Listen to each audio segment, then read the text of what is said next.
Praise the Lord. प्रभूमध्ये मी तुम्हा सर्वांना सलाम करते आणि देवाचे मनापासून आभारी आहे की ही चांगली वेळ परमेश्वराने आज आपल्याला या ठिकाणी दिलेली आहे. देवाचे खूप खूप मनापासून आभारी आहे.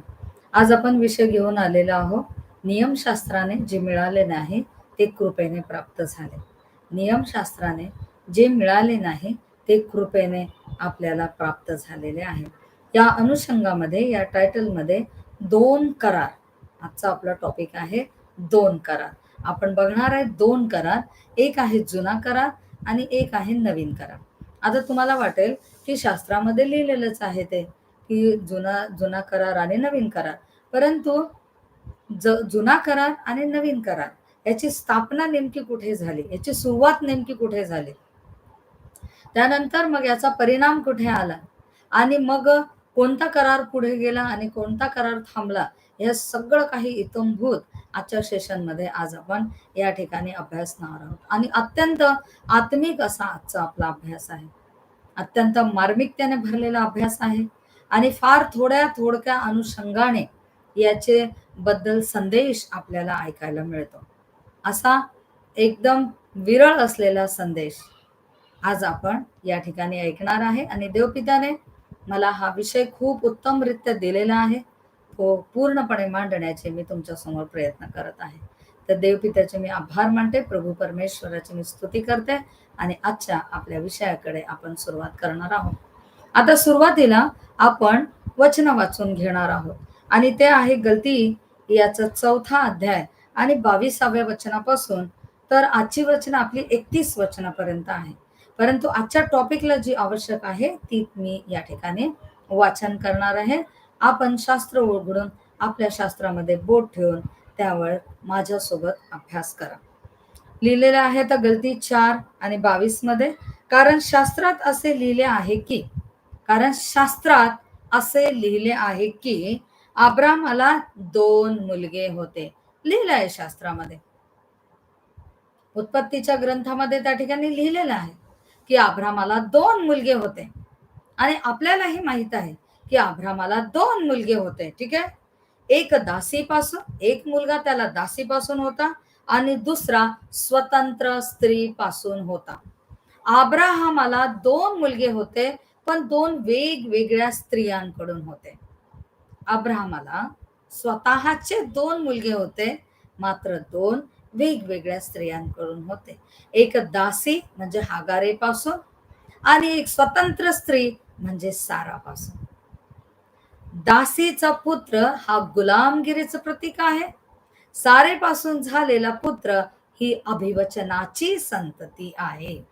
कारण अब्राहमाला परमेश्वराने अभिवचन दिलं होतं की तुझ्या पोटी मी संतती देईन आणि एवढी संतती देईन की वाळूंच्या कणा इतकी आणि आकाशातील ताऱ्यांइतकी. आणि जेव्हा की तो आता 100 वर्षाचा होत आलेला आहे, सारा 90 वर्षाची म्हातारी होत आलेली आहे आणि अजूनही पुत्र नाहीये. आणि मग केव्हा पुत्र येणार? आणि ज्यावेळेस 100 वर्षाचा अब्राम झाला, ज्यावेळेस 90 वर्षाची सारा झाली, त्यावेळेस पुत्राचं आगमन झालं. एक कुमार आणि एक कुमारी प्रमाणे त्यांना त्या ठिकाणी पूर्ण लेकराला प्रसवतील सर्व आवश्यक शरीरामधले बदल परमेश्वराने वृद्ध काळामध्ये त्यांच्यात केले. एखाद्या कुमारी प्रमाणे तिचा गर्भ परमेश्वराने तयार केला. अब्रामाला कुमार युवकाप्रमाणे तयार केलं आणि 100व्या वर्षी अब्रामाच्या, 90व्या वर्षी सारेच्या त्यांना पुत्र झालेला आहे. ही अभिवचनाची संतती. पुढे आता 23व्या वचनात काय लिहिलेलं आहे, तरी दासीपासून आलेला देह स्वभावानुसार, दासीपासून आलेला देह स्वभावानुसार. शास्त्रात लिहिलेला आहे अब्रामाला 2 मुलगे होते, पण दासीपासून जो झाला तो देह स्वभावाचं प्रतीक आहे, देहापासून झालेलं प्रतीक आहे. म्हणजे तो आत्म्यापासून झालेला, अभिवचनानुसार झालेला ती संतती नाही, मग ती दैहिक संतती आहे. नंतर लिहिलेलं आहे आणि स्वतंत्र स्त्रीपासून, आणि करून लिहिलेलं आहे.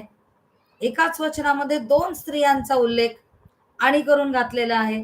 आणि स्वतंत्र स्त्रीपासून झालेला वचनामुळे जन्मला आहे. देवाने वचन दिलं होतं, तुला पुत्र होणार आहे. तो स्वतंत्र स्त्रीपासून. सारेला स्वतंत्र स्त्री का म्हटलेला आहे? कारण सारा ही त्याच्याबरोबर लग्न झालेली, रीतसर लग्न झालेली स्त्री होती, त्याची पत्नी होती. हागार हिच्या बरोबर अब्रामाचं लग्न झालेलं नव्हतं. ती सारेची दासी होती आणि सारेने अब्राहमाला पुत्र त्याच्यापासून व्हावा म्हणून ती दिली होती, की मला कमीत कमी हागारीपासून तरी पुत्र दे, की जेणेकरून तो माझ्या मांडीवर बसेल. स्त्रिया ह्या कुमारिकांची अवस्था सोडल्यानंतर ज्यावेळेस त्या स्त्री अवस्थेमध्ये जातात, त्यावेळेस त्या केवळ आणि केवळ मुलांचा विचार करत असतात. त्यांचं आयुष्य हे मुलांच्या भोवती असतं. ज्या स्त्रीला पुत्र आणि कन्या आहेत त्यांचाच ते विचार करतात. ज्या स्त्रीला पुत्र आणि कन्या किंवा मुलं बाळ नाही आहेत तरी त्या मुलांचाच विचार करतात, की कसं मला मूल होईल. आणि ज्या स्त्रीला मुलं आहेत ते विचार करतात, की कसं माझ्या मुलांचं आयुष्य सर्वात उत्तम असेल. त्यांचं आयुष्य हे संततीच्या भोवतीच फिरत असतं. आणि सारीच ही सुद्धा एक स्त्री होती, स्त्री म्हण होतं तिला. तिला संतती हवी होती, तिला मूल हवं होतं आणि म्हणून आपली दासी ती अब्रामाच्या स्वाधीन करते. आणि तिच्यापासून नंतर त्या ठिकाणी अब्राहमाला पुत्र होतं. आता 24व वचन बघा, रहस्याने भरलेलं आहे. उलगडा पौलाने छान केलाय. आपण ते वाचून घेऊया. या गोष्टी दृष्टांत स्वरूपामध्ये आहे, पौल म्हणतो. ह्या ज्या दोन गोष्टी आहे, म्हणजे ह्या ज्या दोन स्त्रिया आहेत, एक देहिक स्त्री आहे आणि एक आत्मिक किंवा अभिवचनाची स्त्री आहे. तर ह्या ज्या दोन स्त्रिया तुम्हाला वाचण्यात आलेल्या आहे त्या दृष्टांत स्वरूपामध्ये आहे. आणि ह्या दोन स्त्रिया कुठे होत्या? तर अब्राहमाच्या तंबूमध्ये होत्या. मग दोन कराराची स्थापना कुठे झाली? तर अब्राहमाच्या तंबूमध्ये झालेली आहे. हागार देहिक दृष्टिकोनातून, सारा अभिवचनाच्या दृष्टिकोनातून किंवा आत्मिक दृष्टिकोनातून. मग दोन्हीही करार, देहिक करार आणि आत्मिक करार कुठे होता? अब्राहमाच्या तंबूमध्ये. आणि म्हणून लिहिलेलं आहे की ह्या दोन गोष्टी ज्या आहेत त्या दृष्टांत स्वरूपामध्ये आहे. ह्या स्त्रिया म्हणजे दोन करार आहेत. ह्या स्त्रिया म्हणजे दोन करार आहेत.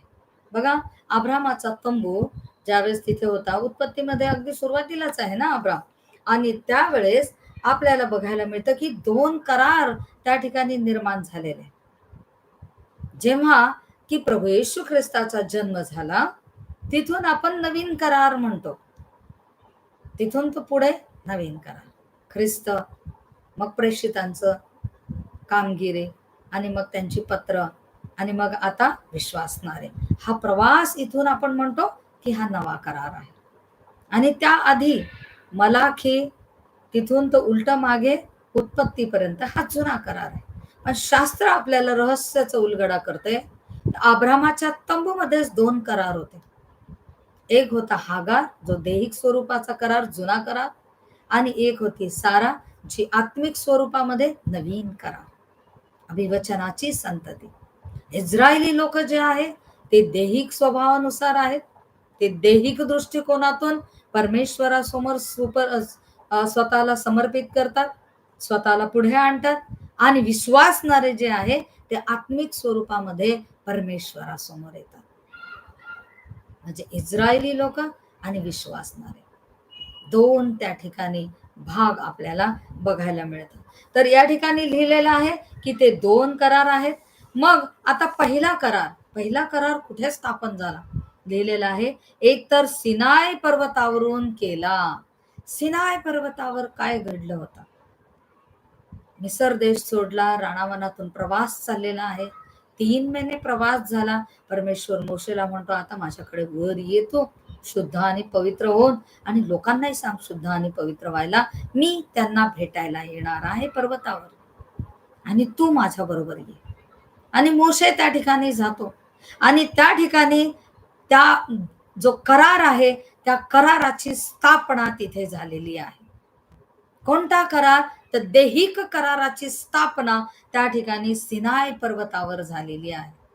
प्रत्येक एक आज्ञा लिहत असताना परमेश्वरापासून निघालेली आग, आगेची ज्वाला प्रत्येक एक यहुदी व्यक्तीच्या मुखापर्यंत यायची, आणि त्यांच्याकडून ती कबुली करून घ्यायची, आणि ते ज्यावेळेस कबूल व्हायचे, ते मान्य व्हायचे त्या आज्ञेबद्दल, आणि ती आग निघून त्या दगडी पाट्यावर कोरल्या जात असे.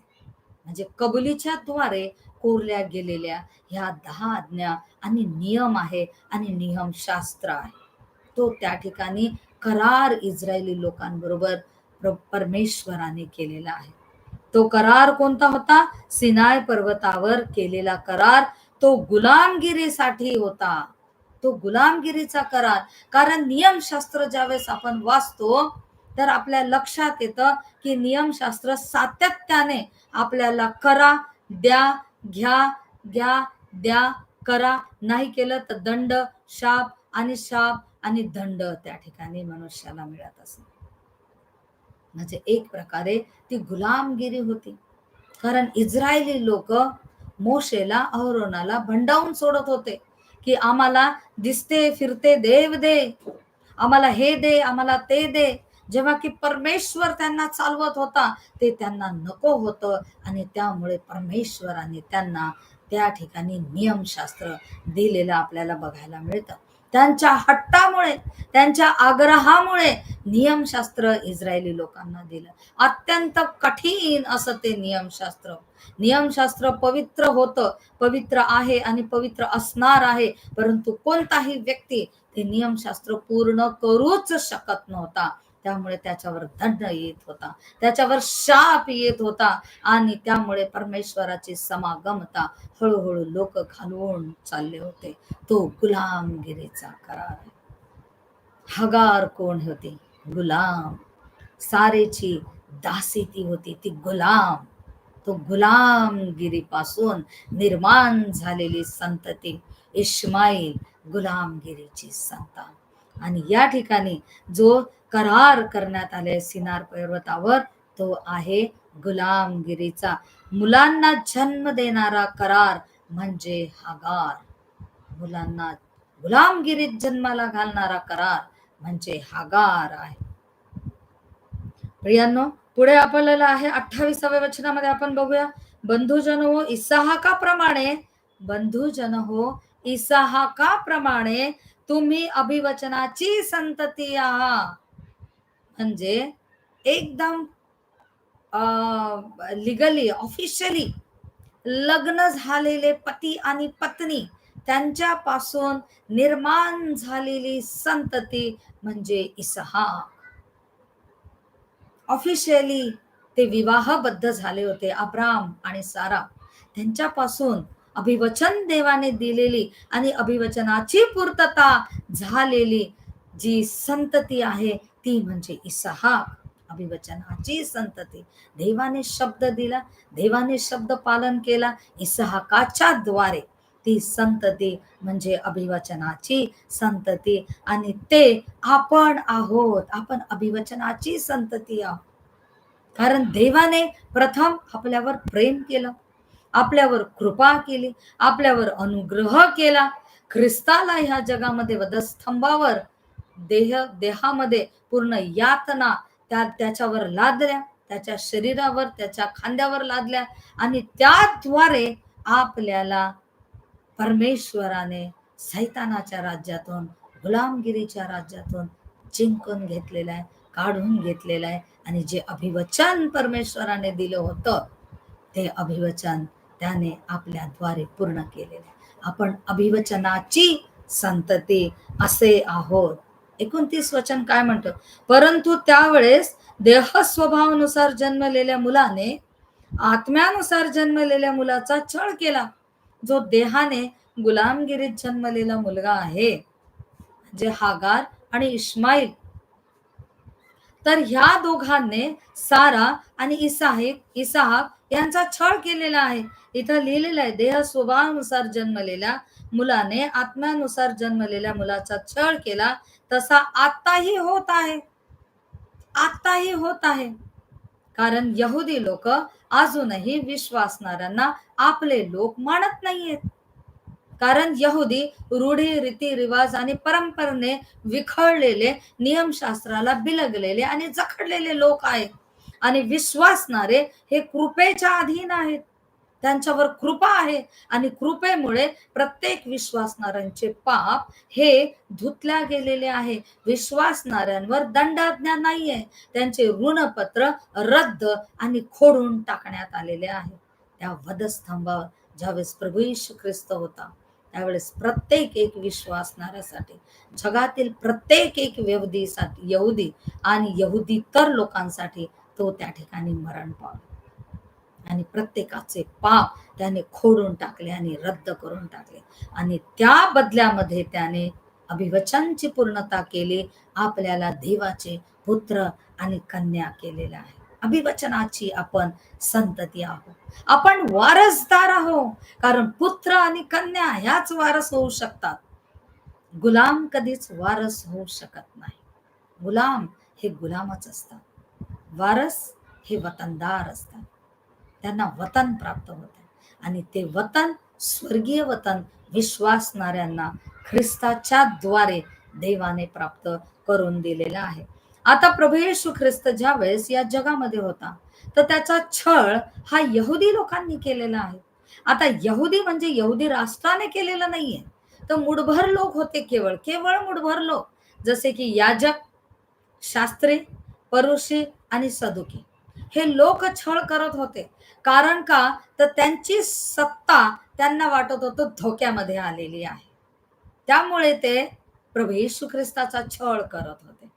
यहुदी आणि शास्त्री नियमशास्त्राला जखडलेले, तोरह, पंचग्रंथ याला बिलगलेले, त्या व्यतिरिक्त ते ख्रिस्तावर भरोसा ठेवत नव्हते.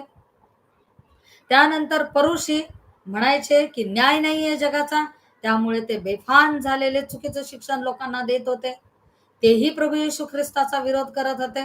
कारण प्रभू येशू ख्रिस्ताने सांगितलं की न्याय आहे आणि त्यांचं म्हणणं होतं न्याय नाहीये. सदुकी जे म्हणत होते की नवीन जन्म किंवा पुनर्जन्म नाहीये, पुनरुत्थान नाहीये. सदुकींचं म्हणणं, त्यांची डॉक्टरीन आहे की पुनरुत्थान नाहीये. परंतु प्रभू येशू ख्रिस्ताने सांगितलं पुनरुत्थान व जीवन मी आहे. त्यामुळे तेही त्याच्या विरोधात होते की आम्ही जे डॉक्टरीन फॉलो करतो आणि ज्यामुळे लोकांना आम्ही आमच्या हातामध्ये कंट्रोल करून ठेवलेला आहे, त्या सगळ्या डॉक्टरीन ख्रिस्त त्या ठिकाणी मिटवत चाललेला आहे, तर लोक आमच्याकडे कसे येणार. आणि त्यामुळे त्यांना वाटत होतं की त्यांची सत्ता धोक्यामध्ये आली, म्हणून ते ख्रिस्ताचा विरोध करत होते. आणि यहुदी ह्या लोकांनी ख्रिस्ताचा विरोध केलेला आहे, जो परमपवित्र परमेश्वर, आणि तेच आता आपल्या बरोबर सुद्धा होत आहे असं शास्त्र सांगतं. आता उत्पत्तीमध्ये आपण बघणार आहे की कशा प्रकारचा त्या ठिकाणी विरोध झालेला आहे. बघा, ज्या वेळेस हागारेला समजलं की आपण गर्भवती आहे, तिच्या लक्षात आलं की मी गर्भवती आहे, तर त्यावेळेस तिला तिची जी मालकीन आहे, जिच्या घरात ती राहते, ती तिला तुच्छ वाटायला लागली. ज्या मालकींनी तिच्यावर कृपा केली की आपला स्वतःचा पती तिला दिला, तीच व्यक्ती, ती मालकीन तिला तुच्छ वाटायला लागली. आणि हे सारेच्या लक्षात आलं की मी मालकीन असता ही मला तुच्छ लेखत आहे आणि हे वर्तन हिचं जे आहे ते मला बरोबर वाटत नाहीये. आणि त्यामुळे तिला मुलगा पाहिजे होता ना, तिला बाळ पाहिजे होतं. त्यामुळे हागारेला तिच्या जवळ तर तिला ठेवायचं होतं, परंतु तिचा रिस्पेक्ट पण तिला जपून ठेवायचा होता. आणि त्यामुळे तिने काय केलं की हागारेवर जाच करायला सुरुवात केली, तिला त्रास द्यायला सुरुवात केली. एनिवे ती तिची दासीच होती. दासे लोकांचं कामच होतं त्यावेळेस, कठोर नियम होते दासांचे की त्यांनी असेल नसेल ते आपला मालक म्हणेल ते सगळं सहन करायचं आहे, त्यांना सुटका नव्हती त्यातून. पण ही जी हागार आहे ह्या हागारेने आपली सुटका करण्याचा मार्ग त्या ठिकाणी शोधला. कारण तिला माहित होतं की अब्रामाचं बाळ माझ्या पोटामध्ये आहे, त्यामुळे अब्राम मला शोधत येईल, मला रिस्पेक्ट मिळेल, मला मान मिळेल, अशा काही तिच्या संकल्पना होत्या. आणि त्या घेऊन ती बाळाला आपल्या पोटात घेऊन सारेचं घर किंवा अब्रामाचा तंबू सोडून ती निघून गेली. मात्र अशा वेळेस ही गोष्ट परमेश्वराने त्या ठिकाणी टिपलेली आहे. परमेश्वराला ते माहित होतं हागार का पळून जात आहे.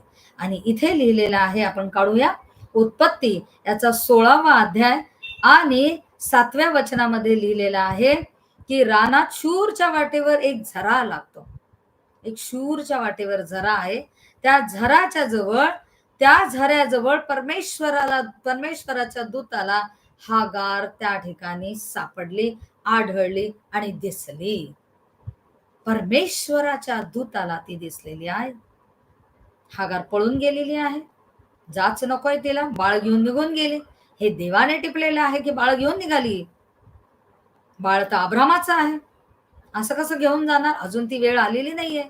त्यामुळे देवाचा दूत आलेला आहे आणि तिला तो म्हणतो, हे सारायच्या दासी हागारे, तिला ओळख करून देतो, बाई तू दासी आहेस, तू सारा या स्त्रीची दासी आहेस. तिला फक्त हागारे म्हणत नाही किंवा अब्रामाची त्या ठिकाणी दासी पण म्हणत नाही, तर सारेच नाव त्या ठिकाणी उल्लेख करून अर्थपूर्ण शब्दाने परमेश्वराचा दूत हागारे बरोबर बोलत आहे.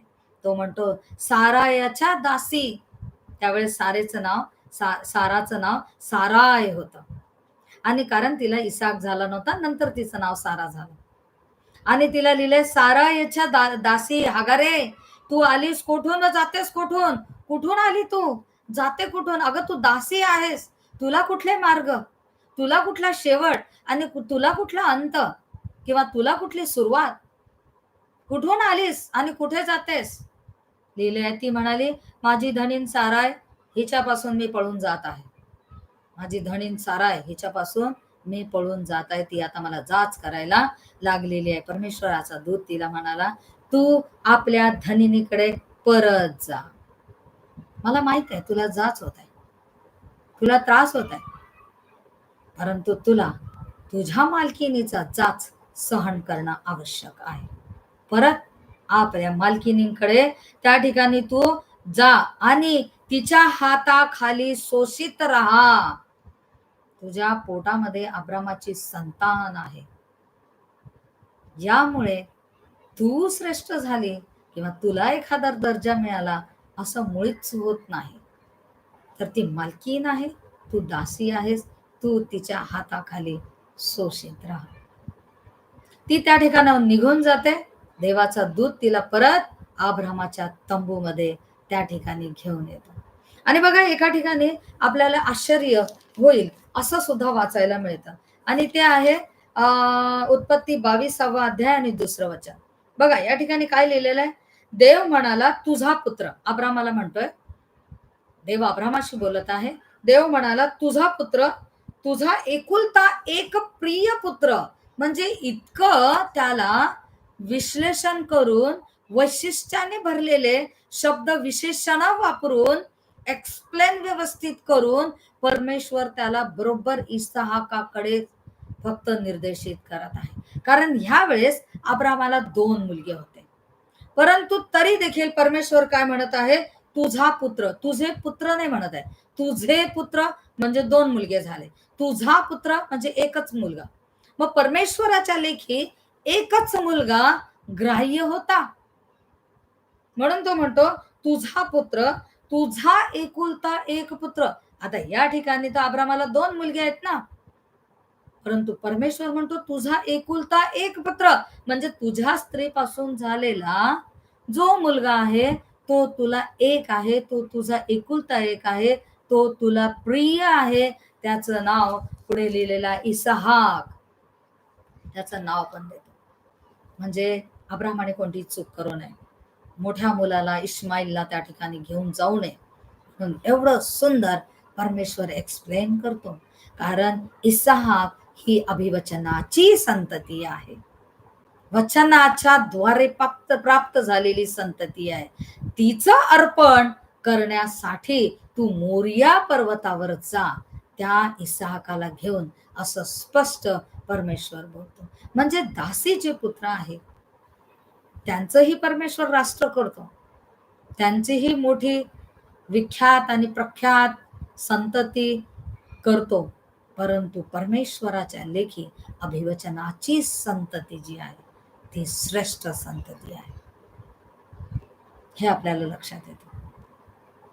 आता आपण जे वाचलेलं आहे की परमेश्वराचा दूत हागारेला परत सारेकडे घेऊन येत आहे. मग हागारेला पुत्र होतो, मग कालांतराने इसाहाक देखील जन्माला येतो, सारेला पुत्र होतो. आणि मग आता 21वा अध्याय या ठिकाणी काय होतं की 21वा अध्याय आता काढू आपण, उत्पत्ती याचा 21वा अध्याय. आता ती 10वं वचन. तेव्हा ती म्हणजे सारा अब्रामाला म्हणाली, या दासीला व हिच्या मुलाला घालवून द्या. आता तिला तिचा मुलगा झालेला आहे.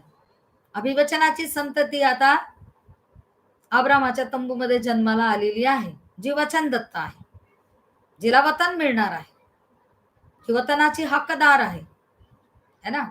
आणि ती संतती आता आल्याबरोबर त्या ठिकाणी सारा म्हणते की ह्या दासीला व हिच्या मुलाला घालवून द्या. दासीला पण घाला, मुलाला पण घालवून द्या. माझा मुलगा इसाक ह्याच्या बरोबर ह्या दासीचा मुलगा वारस नसावा. माझ्या मुलाला सगळं लागेल, मला देवाने दिलं ना, आता सगळं वतन हे त्याचं, तो वारसदार खरा. दासीचा मुलगाला वतन मिळणार नाही. अब्रामाला ही गोष्ट फार वाईट वाटली. इस्माईल त्याचा मुलगा आहे, इस्माईल बरोबर त्याने त्या दोघा बापलेकांनी मिळून सुनता सुद्धा केलेली आहे, बरेच कार्यक्रम त्यांच्या सोबत झालेले आहेत. इस्माईल आता मोठा झालेला आहे, चांगला तगडा तरुण असा दिसतोय समोर. अशा अवस्थेमध्ये या दोघांना आता कसं घालवायचं? त्या ठिकाणी पित्याची त्याला आवश्यकता आहे, मातेची ही आवश्यकता आहे, दोघंही आवश्यक आहे. त्यामुळे त्याला त्या ठिकाणी वाईट वाटलेलं आहे. इस्माईलसाठी त्याचं मन थोडस दुःखी झालेलं आहे, जेव्हा की तो दासीचा पुत्र आहे तरी त्याचं जीव त्याच्यामध्ये आहे. पुढे लिहिलेलं आहे, तेव्हा देव अब्रामाला म्हणाला. आता देव इथे मध्ये पडतोय. सारेने सांगितलेलं आहे, अब्रामाला वाईट वाटलेलं आहे आणि परमेश्वर दोघांच्या मध्ये त्या ठिकाणी बोलतो आहे. इकडे जेव्हा हागार निघून गेली होती गर्भवती असताना, तेव्हा देवाचा दूत आला आणि म्हणाला सारेकडे परत जा. इकडे अवस्था काय झालेली आहे, देवाचा दूत नाही, डायरेक्ट परमेश्वरच आला, देव आला. आणि परमेश्वर त्याला बोलाला, हा मुलगा व तुझी दासी यांच्याविषयी तू वाईट नको वाटून घेऊ रे, त्यांचं मी खूप मोठं राष्ट्र करेल, तो खूप चांगला मोठा चांगला व्यक्ती होईल, हागार पण चांगली राहील. तर सारा जी म्हणते ना तिचं ऐक, कारण सारा ही स्वतंत्र स्त्री आहे तुझी, तिच्यावर तिला पूर्ण अधिकार आहे. त्यामुळे जे तिने सांगितलेलं आहे ते तिचं तू ऐक, कारण ती तुझी पत्नी आहे. आणि तिने वारसाचा वतनाचा सगळ्या गोष्टींचा विचार करून हे मांडलेलं आहे. हे तिच्या लेखी योग्य आहे, माझ्याही लेखी योग्य आहे. त्यामुळे सारा म्हणते ना ते तू ऐक, कारण तुझ्या वंशाचे नाव इसाहकच चालवणार. सारेला ही गोष्ट लक्षात आली होती. ही अभिवचनाची संतती आहे, हीच वारस आहे. त्यामुळे ती म्हणते दासी पण नको आणि दासीचा पुत्र पण नको. आणि परमेश्वराचे मत किंवा परमेश्वराची इच्छा काय आहे, तर तुझ्या वंशाचे नाव इसाकच चालवणार आहे. सकाळीच उठला अब्राम, पहाटेच उठला, देवाने काम सांगितलं ना, पत्नीने सांगितलं, वाईट वाटलं, देवाने सांगितलं तर पालन करतोय. आणि सकाळीच उठला, भाकर घेतली, पाणी घेतले आणि तिच्या खांद्यावर ठेवले आणि बाय बाय. आणि दोघही जण त्या ठिकाणी निघून गेलेले आहेत. त्यांचं मोठं राष्ट्र झालं. इसाकाने 20व्या वचनामध्ये 21व्या वचनामध्ये बघायला मिळतं की परमेश्वर त्याचा पाठीराखा झाला, तो रानामध्ये लहानाचा मोठा झाला, मोठा तिरंदार झाला. नंतर पारानाच्या रानामध्ये वस्ती करून राहिला आणि त्याच्या आईने मिसर देशातील बायको त्याला करून दिली आणि मोठं राष्ट्र त्याच्यापासूनही निर्माण झालेलं बघायला मिळतं. बघा, ज्या वेळेस हगार चालली होती, तर देवदूताने तिला माघारी आणलं. ज्या वेळेस हगार आता तंबूमध्ये राहायला बघते इच्छिते, तर त्या ठिकाणी अब्राहमाने तिला घालवून दिलेलं आहे, काढून दिलेलं आहे. कारण हगार आणि त्याचा मुलगा हे दासी आणि दासीपुत्र आहेत. त्यांना त्या ठिकाणावरून घालवून दिलेलं आपल्याला बघायला मिळतं. आता बघा, हे 2 करार झाले. मग हगार हा जुना करार आहे. अरबस्थानातील सिनाय पर्वतावर गुलामगिरीचा केलेला तो देहरूपी करार आहे. आणि सारा ही आत्मिक करार आहे. अभिवचनाचा तो करार आहे. आत्मिक तो करार आहे. सियोन पर्वतावर केलेला आत्मिक तो करार आहे. ठीक आहे, 2 पर्वत, सिनाय पर्वत हगार, सियोन पर्वत सारा. बरोबर.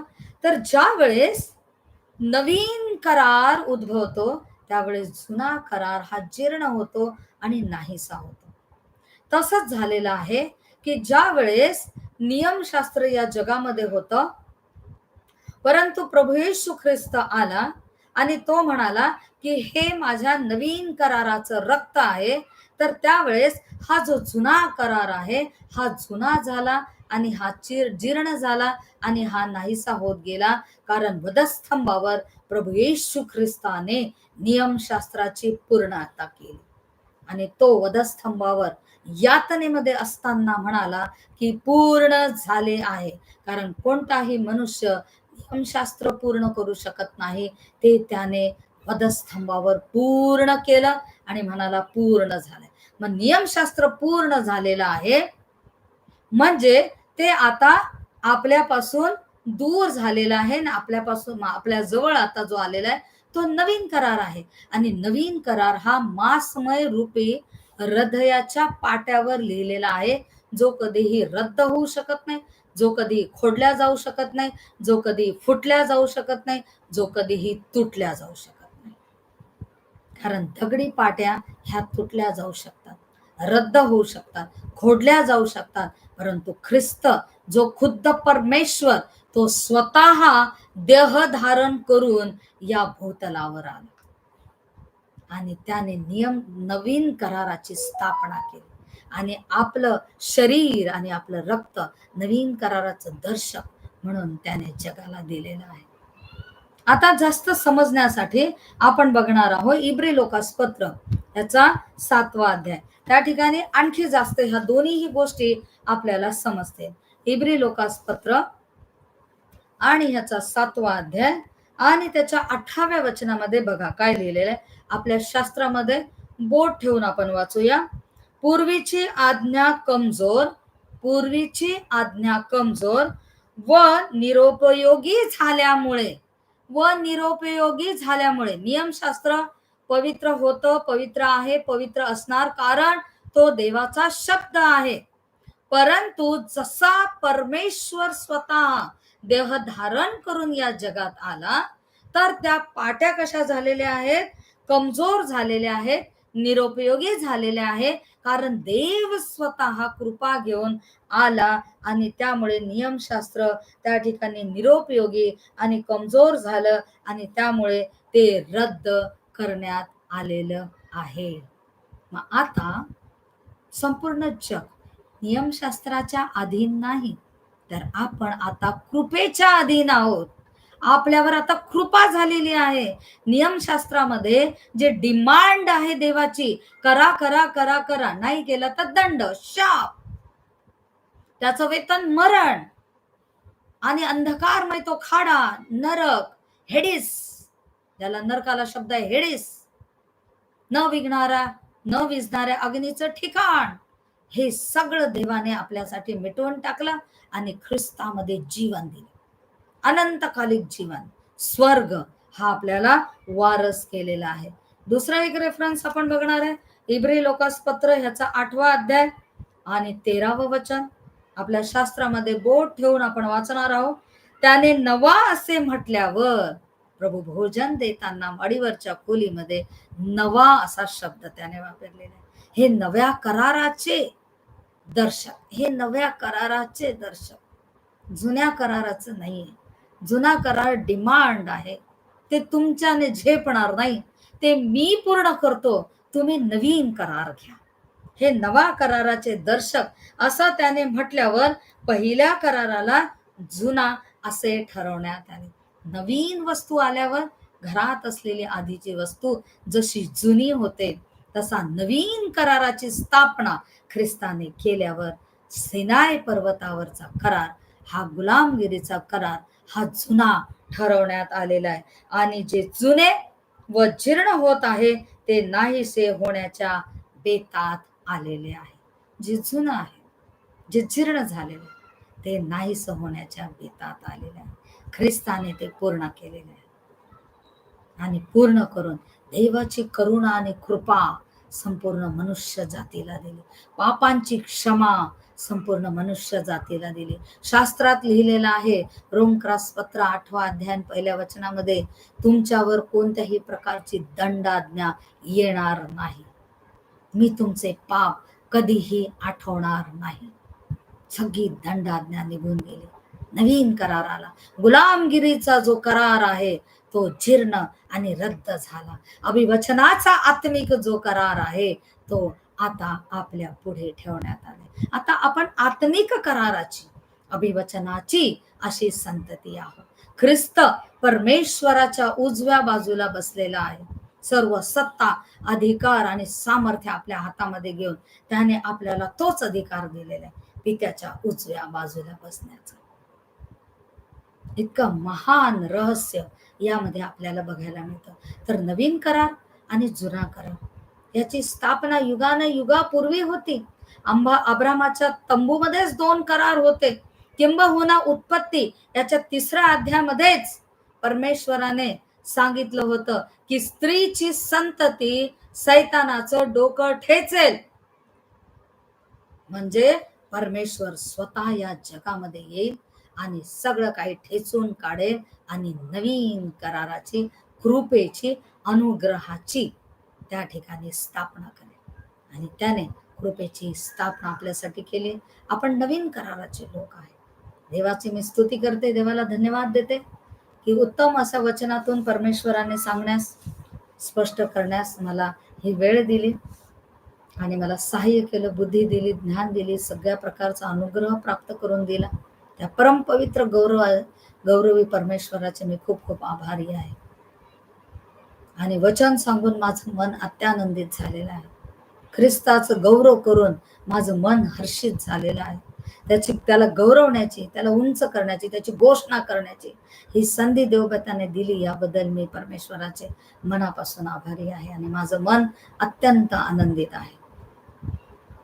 आणि तुम्ही देखील आनंदित व्हा, कारण आपण कृपेमध्ये आहोत. आपण कृपेच्या काळामध्ये आहोत. परमेश्वराची स्तुती हो, देवाला धन्यवाद असो. देव पित्याने देव केलेले सर्व आशीर्वाद प्रभू येशू ख्रिस्ताच्या द्वारे सगळ्या जॉईन झालेल्या प्रत्येक व्यक्तीला प्राप्त हो. आमेन. Praise the Lord.